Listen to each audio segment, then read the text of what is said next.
Mahigit 6 na pong aftershocks na ang naranasan sa Batangas matapos ang magnitude 5.5 na lindol kagabi. Saksi si Oscar Oida. Naglaglagan ng mga paninda at nagtakbuhan ng mga tao sa grocery store na ito sa Taal, Batangas. Nangyarigi ng magnitude 5.5 na lindol mag-aalas 9 kagabi. Nagulat na lang ho kami. Madami ng tao sa loob. Biglang nag-shake, malakas yung shake. Yung naranasan ko yung before, yung malakas na intensity 7 na nasa Maynila ako. Parang ganun, ang lakas. Pati chandelier ng munisipyo bumagsak.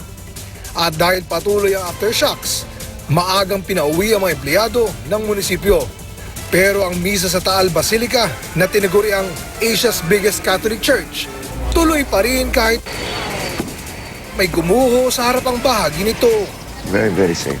Yun lang naman, nasa pasad lang naman ang loob. Ayon sa National Historical Commission of the Philippines, 3 araw na obserbahan ang simbahan para malaman ang lawak ng pinsala. Sa Batangas City, sa Kapitolyo nagpalipas na magdamag ang ilang residente.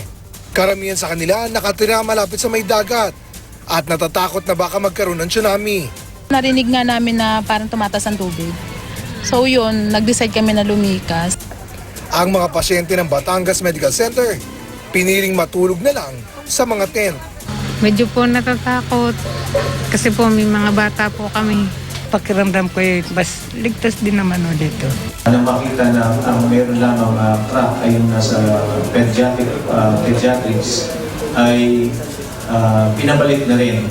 Ipinag-utos ng Batangas Provincial Government ang pamimigay ng 200 sako ng semento sa Tingloy at ang pamamahagi ng relief goods.